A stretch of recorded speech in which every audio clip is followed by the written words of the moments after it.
नमस्कार, मैं आचार्य करुणाशंकर मिश्र अपने YouTube चैनल नंदी घोष के माध्यम से भारतवर्ष में मनाए जाने वाले प्रमुख त्योहारों में से दीपावली त्योहार के संबंध में आज आपसे वार्ता कर रहे हैं।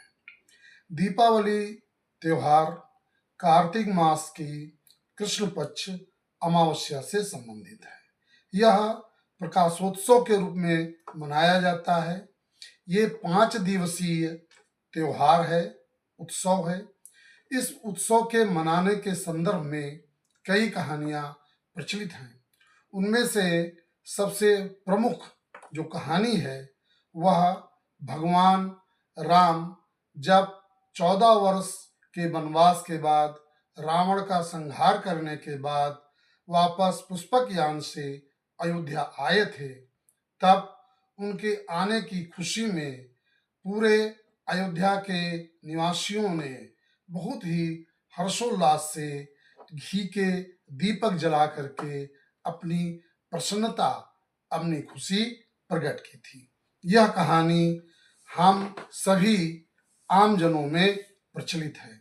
इसके अतिरिक्त और भी कई कहानियां दीपावली त्योहार से संबंधित हैं, जिसमें द्वापर से संबंधित पांडवों से है। कहते हैं कि जब धर्मराज युधिष्ठिर जुए में अपना सब कुछ गंवा चुके थे, उन्हें 12 वर्ष का वनवास और 1 वर्ष का अज्ञातवास, इस तरह से जब 13 वर्ष व्यतीत करने के बाद पांडव अपने इंद्रप्रस्थ आए थे, तो इंद्रप्रस्थ के निवासियों ने उनके आगमन पर पूरे नगर में दीपों को प्रज्वलित करके अपनी प्रसन्नता व्यक्त किया था, प्रकट किया था। तीसरी कहानी महात्मा बुद्ध से संबंधित है, बौद्ध धर्म से संबंधित है। कुछ विद्वानों का मत है कि महात्मा बुद्ध बौद्ध गया में पीपल वृक्ष के नीचे जब उन्हें ज्ञान प्राप्त हो गया, तो इस प्रकार भ्रमण करते हुए वह अपनी जन्मभूमि राजधानी कपिलवस्तु वापस आए थे। उनके आने पर महाराजा सुशोधन ने, जो महात्मा बुद्ध के, जिनका बचपन का नाम महात्मा बुद्ध का सिद्धार्थ था, अब ज्ञान प्राप्त हो जाने पर वह बुद्ध कहलाए। जब वापस कपिलवस्तु आए थे, तब नगरवासियों ने महात्मा बुद्ध के आगमन पर दीपों को प्रज्वलित किया था। इसके अतिरिक्त बौद्ध धर्म से एक कहानी और जुड़ी हुई है। कहते हैं सम्राट चक्रवर्ती राजा अशोक कलिंग युद्ध के बाद उसका हृदय परिवर्तित हुआ, उसके अंदर अहिंसा और करुणा व्याप्त हुई। उस कलिंग युद्ध के अंदर संघार को देख करके उसका हृदय बहुत ही द्रवित हुआ और उसने बौद्ध धर्म को स्वीकार किया था। कहते हैं जिस दिन इसने, राजा अशोक ने बौद्ध धर्म स्वीकार किया था, उस दिन कार्तिक मास की अमावस्या थी और पूरे पाटली पुत्र को, अपनी राजधानी को उसने दीपों से सजवाया था। तो इस प्रकार से महात्मा बुद्ध से संबंधित ये 2 कहानियां प्रचलित हैं। तीसरी जो और कहानी है वह जैन धर्म के प्रवर्तक 24वें तीर्थंकर महावीर स्वामी से है। कहते हैं ईसा से 527 वर्ष पूर्व महात्मा महावीर स्वामी का निर्माण हुआ था, मोक्ष प्राप्त हुआ था। यह बिहार राज्य के नालंदा जिले में पावापुरी नामक स्थान पर उन्हें मोक्ष प्राप्त हुआ था। उनके मोक्ष प्राप्त के उपलक्ष्य में जैन धर्मावलंबी, जैन धर्म को मानने वाले उनके अनुयायी इस दिन ज्ञान प्राप्ति के उद्देश्य से दीपोत्सव मनाते हैं। एक कहानी और भी प्रचलित है, वह राजा विक्रमादित्य से संबंधित है, जो मालवा का शासक था और उज्जैनी उसकी राजधानी थी। कहते हैं उसने शकों को हराया था और उनके हराने के बाद जब वह उज्जैनी नगरी में आया तो इस प्रसन्नता में, इस खुशी में वहां के नगरवासियों ने दीपोत्सव का उत्सव मनाया था। ये राजा विक्रमादित्य भर्तहरि के छोटे भाई थे। तो इस तरह से दीपावली मनाने के ये कारण है। भगवान राम का आगमन, पांडवों का वनवास से वापस आना, महात्मा बुद्ध का अपनी जन्मभूमि कपिलवस्तु आना, महात्मा बुद्ध के द्वारा सम्राट अशोक को अहिंसा का उपदेश देना, और महात्मा बुद्ध ने अपना जो अंतिम उपदेश दिया था उसमें महात्मा बुद्ध ने कहा था अप दीपो भव। इसका अर्थ है आप स्वयं दीपक बने और अपने अंदर प्रकाश प्रज्वलित करें। और महावीर जी से संबंधित है। पावापुरी में उन्होंने मोक्ष प्राप्त किया था, और राजा विक्रमादित्य से। तो ये तो दीपावली मनाने का कारण है। दीपावली जैसा मैंने बताया ये प्रकाशोत्सव है और यह 5 दिन तक मनाया जाता है। धनतेरस, ये कार्तिक मास की कृष्ण पक्ष त्रयोदशी को यह धनतेरस का उत्सव मनाया जाता है। पुराणों में वर्णित है कि धनतेरस के दिन भगवान धन्वंतरी समुद्र मंथन के कारण सागर से उत्पन्न हुए थे और यह अपने हाथ में अमृत कलश लिए हुए थे, और इनके उपलक्ष्य में ये आयुर्वेद के प्रवर्तक माने जाते हैं। इनके हाथ में आयुर्वेद था। धनतेरस के दिन संभवतः लोगों ने यही मन बनाया होगा कि जो नए बर्तन लोग खरीदते हैं वो भगवान धन्वंतरी के हाथ में अमृत कलश था, उसी को ध्यान में रख करके लोग नए बर्तन खरीदते हैं। नए बर्तन घर में सकारात्मक ऊर्जा का प्रादुर्भाव करते हैं। भगवान धन्वंतरी के जन्मदिन के रूप में भारतवर्ष में बहुत समय से आयुर्वेद दिवस मनाया जाता था, लेकिन ये धनतेरस की तिथि परिवर्तित होती रहती है। तो इसलिए भारत सरकार ने 2025 से आयुर्वेद दिवस 23 सितंबर से मनाने का संकल्प लिया है।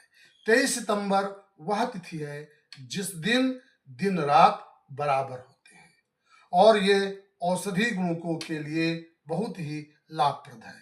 वर्ष में 2 बार दिन रात बराबर होते हैं। एक तिथि 21 मार्च है और दूसरी तिथि 23 सितंबर है। इस दिन सूर्य भूमध्य रेखा पर लंबवत चमकता है। लगभग पूरे विश्व में दिन रात बराबर होते हैं, सामान्य अक्षांशों वाले देशों में।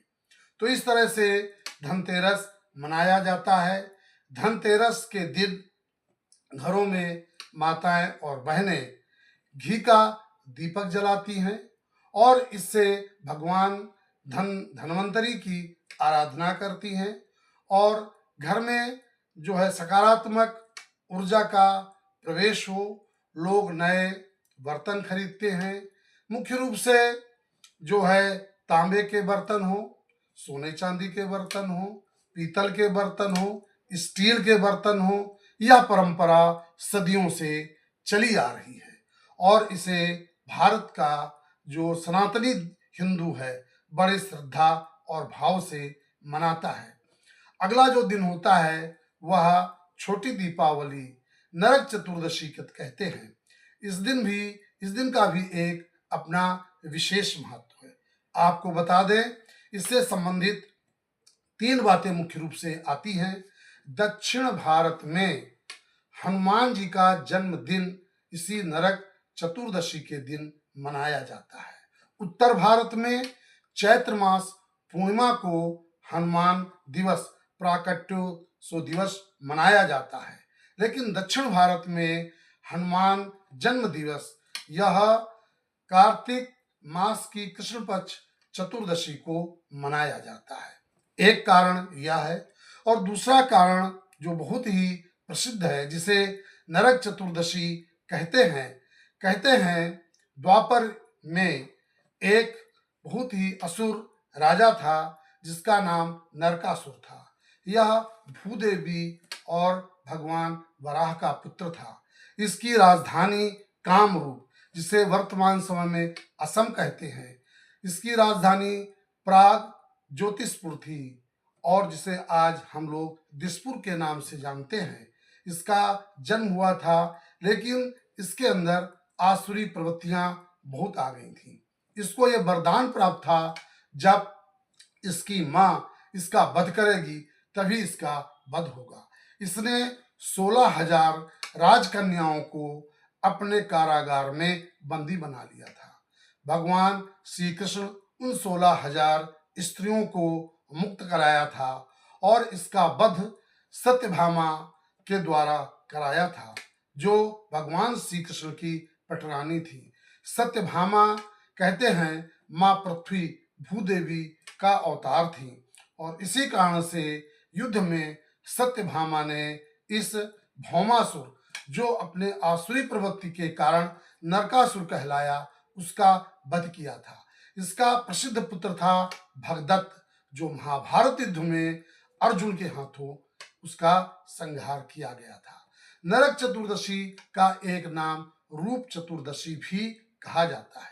कहते हैं इस दिन घर में एक विशेष प्रकार का जो है पदार्थ बनाया जाता है, जिसे उपटन कहते हैं, और इस उपटन को लोग लगा करके, अब इसकी रचना विशेष प्रकार से बेसन, हल्दी और चंदन, बादाम का पाउडर और इसमें गुलाब का जल लगा करके मिला करके एक पेस्ट बनाया जाता है और लोग इसको लगा करके स्नान करते हैं।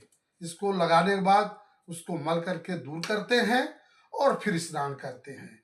तो नरक चतुर्दशी को रूप चतुर्दशी के भी नाम से जाना जाता है। इसके पश्चात जो अमावस्या की तिथि आती है, जिस दिन दीपावली मनाई जाती है, कहते हैं समुद्र मंथन के समय माँ लक्ष्मी का प्राकट्य सागर से हुआ था और इसीलिए इस दिन माँ लक्ष्मी की पूजा की जाती है। इस दिन भगवान गणेश की भी पूजा की जाती है। इसके विषय में भी कहा जाता है कि एक बार माँ लक्ष्मी माँ पार्वती के यहाँ गई और माँ पार्वती ने अपने पुत्र गणेश को माँ लक्ष्मी जी के गोद में बैठा दिया। यह देख करके माँ लक्ष्मी ने कहा कि आज से ये गणेश जी मेरे दत्तक पुत्र कहलाएंगे, और इस प्रकार से वह तिथि अमावस्या ही थी, कार्तिक मास की अमावस्या ही थी, और इस दिन माँ लक्ष्मी और बुद्धि के देवता गणेश जी की पूजा की जाती है। अब ये गणेश जी की जो पूजा की जाती है, लक्ष्मी जी की पूजा की जाती है, इसके संदर्भ में आपको बता दें कि जब आप प्रतिमाएं स्थापित करते हैं तो माँ लक्ष्मी के बाईं ओर गणेश जी को स्थापित करना चाहिए, या आप इस तरह से भी समझ सकते हैं, जो आराधक है वह अपने दाहिनी ओर गणेश जी को स्थापित करे और बाईं ओर लक्ष्मी जी को। इस प्रकार से स्वतः ही लक्ष्मी जी के बाईं ओर गणेश जी स्थापित हो जाएंगे। माँ लक्ष्मी को लाल वस्त्र प्रदान करना चाहिए और भगवान गणेश को पीला वस्त्र। जिस चौकी पर आप माँ लक्ष्मी और गणेश जी को विराजमान करते हैं, उसमें लाल वस्त्र या पीला वस्त्र चौकी पर बिछाना चाहिए और तब इन प्रतिमाओं को स्थापित करना चाहिए। माँ लक्ष्मी को अगर संभव है तो कमल का फूल बहुत ही प्रिय है। माँ लक्ष्मी को कमल का फूल या लाल गुलाब का फूल या लाल गुड़हल का फूल समर्पित करें और गणेश जी को पीले वस्त्र पहनाएं और पीले पुष्प अर्पित करें। जब आप माँ लक्ष्मी और गणेश जी की पूजा करते हैं तो मेरा एक निवेदन है कि उस दिन आप चौकी के पास एक तांबे के पात्र में, लोटे में कलश स्थापित करें और कलश के ऊपर अक्षत, जिसे चावल कहते हैं, वह रखें। ये देव अन्न कहलाते हैं और उस चावल के ऊपर घी का दीपक जलाएं और कलश में स्वास्तिक चिन्ह बनाएं। कलश के ऊपरी भाग में भगवान विष्णु का स्थान माना जाता है, मध्य में भगवान शिव का स्थान है और उस कलश के धरातल पर निचले भाग पर ब्रह्मा का स्थान माना जाता है। जब आप दीपक जलाते हैं तो यह दिव्य प्रकाश होता है। इससे घर में सकारात्मक ऊर्जा उत्पन्न होती है और घर में जितने भी कक्ष कमरे हैं हर जगह दीपक जलाने चाहिए। इससे जो नकारात्मकता है वह दूर हो जाती है। अब प्रश्न आता है नकारात्मकता कैसे हम पहचाने। देखिए, इसके पहचानने के कई कारण हैं। घर में यदि कोई बीमार है, घर में दरिद्रता है, घर में क्लेश है, ग्रह कलह है, ये नकारात्मक ऊर्जा के प्रतीक हैं। अगर आपके घर में ये लक्षण हैं तो आपको मान लेना चाहिए कि हमारे घर में नकारात्मक ऊर्जा प्रवेश कर चुकी है। जब आप दीप प्रज्वलित करते हैं, उस घी का दीपक जब जलाते हैं, तब बहुत ही सकारात्मक ऊर्जा उत्पन्न होती है। मैं नरक चतुर्दशी के संदर्भ में जब दीपक की बात आई तो नरक चतुर्दशी के दिन भी जो है दीपक जलाना चाहिए। वह तेल का दीपक होता है और दरवाजे पर दक्षिण दिशा की ओर दीपक की लौ जलनी चाहिए, जिसे हम यम दीपक भी कहते हैं। दक्षिण दिशा के जो दिक्पाल हैं वह भगवान यम हैं और हमारा जो पितृलोक है वह भी दक्षिण दिशा में ही स्थित है।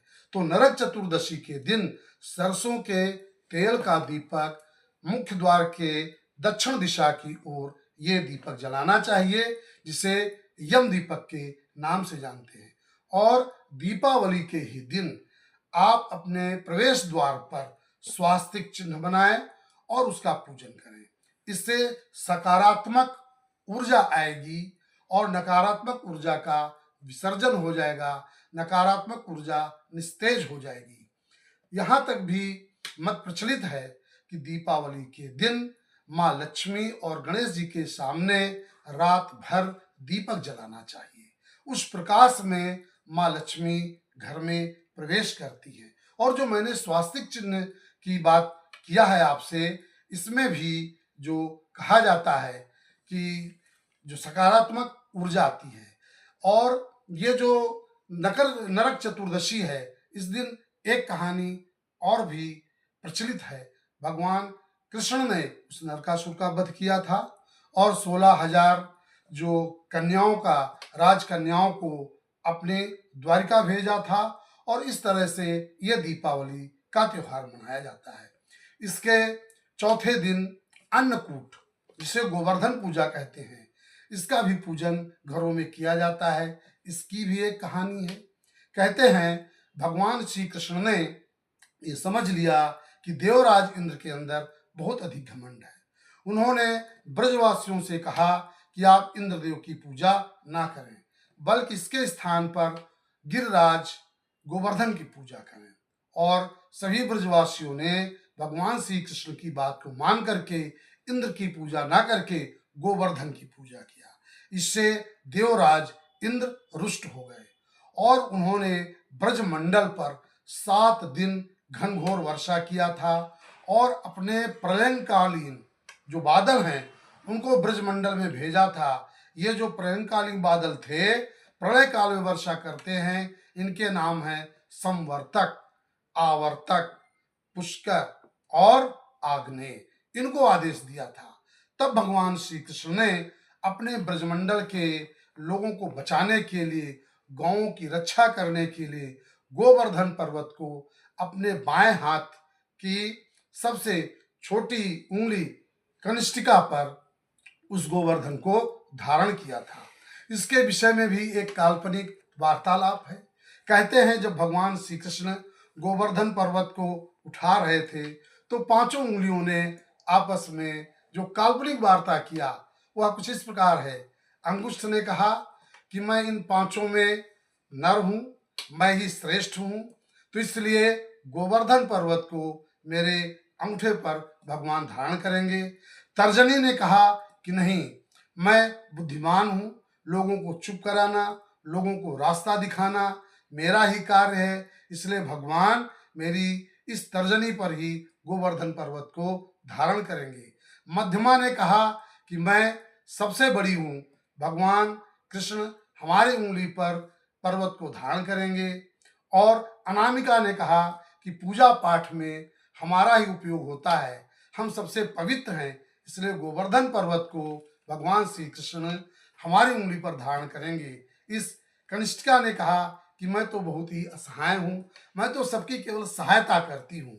इस बात को सुनकर के भगवान श्री कृष्ण ने अपनी बाएं हाथ की सबसे छोटी उंगली कनिष्ठिका पर उस गोवर्धन पर्वत को धारण किया था। तब से भगवान श्री कृष्ण का नाम गिरधर या गोवर्धनधारी हुआ। इंद्रदेव का घमंड नष्ट हो गया, वह भगवान कृष्ण को पहचान गए, शरण में आए और अपने साथ कामधेनु, सुरभि और नंदिनी को भी लाए थे। कहा जाता है जब किसी व्यक्ति को प्रसन्न करना हो तो उसकी सबसे प्रिय वस्तु लेकर के उससे मिलना चाहिए। और भगवान श्री कृष्ण का नाम गोविंद कह करके देवराज इंद्र ने संबोधित किया था, तब से भगवान श्री कृष्ण का नाम गोविंद पड़ गया। महिलाएं घर में गाय के गोबर से गोवर्धन बनाती है, जिसे अन्नकूट भी कहते हैं। इस दिन विभिन्न प्रकार के पकवान बनाए जाते हैं और माताएं जब करवा चौथ के दिन जिन सीकों का उपयोग करती हैं, उन सीकों को इस गोवर्धन की जो आकृति बनाती हैं उसके ऊपर उन सीकों को भी लगाती हैं। इसके अगले 5वें दिन भैया दूज या यम द्वितीया का उत्सव मनाया जाता है। यम द्वितीया का अभिप्राय है, कहते हैं कि इस दिन यमराज अपनी बहन यमी यानी यमुना जी के यहाँ गए थे। यमुना जी ने उन्हें तिलक किया, भोजन कराया। यमराज जी प्रसन्न हुए और कहा, बहन आप कोई उपहार या वरदान मांग लो। तब यमुना जी ने कहा कि जिस आज के दिन जितनी बहनें हैं जो अपने भैयाओं को तिलक करती हैं, रोचना लगाती हैं, वह सभी भैया आपके यम के भय से मुक्त रहें और उन्हें यमपुरी न जाना पड़े, वे स्वर्ग जाएं। भगवान यमराज बहुत प्रसन्न हुए और कहा, केवल भाई ही नहीं, आज के दिन जितने भी मनुष्य प्राणी यमुना जी में स्नान करेंगे वह सभी स्वर्ग जाएंगे, उन्हें यमपुरी नहीं आना पड़ेगा। कहते हैं यह यम द्वितीया इतनी प्रसिद्ध है कि इस दिन बहुत से लोग जाकर के यमुना में स्नान करते हैं, ये मान्यता है। भैया दूज इसको क्यों कहा जाता है? कहते हैं नरकासुर का वध करके जब भगवान श्री कृष्ण द्वारिका आए थे, वो 16,000 कन्याओं के साथ, उन स्त्रियों के साथ, तो बहन सुभद्रा ने भगवान श्री कृष्ण का तिलक किया था। कहते हैं इसी कारण से इस द्वितीया तिथि को, जो कार्तिक मास की शुक्ल पक्ष की द्वितीया है, उसे भैया दूज भी कहा जाता है। इस प्रकार से यह तिथि यम द्वितीया और भैया दूज के नाम से पूरे संसार में प्रसिद्ध हो गई। तो इस प्रकार से दीपावली 5 दिवसीय उत्सव है। पहले दिन धनतेरस, दूसरे दिन नरक चतुर्दशी, तीसरे दिन दीपावली और चौथे दिन अन्नकूट, ये प्रतिपदा को अन्नकूट जिसे गोवर्धन पूजा कहते हैं, और इसके अगले दिन द्वितीया को यम द्वितीया या भैया दूज के रूप में यह उत्सव मनाया जाता है। नमस्कार।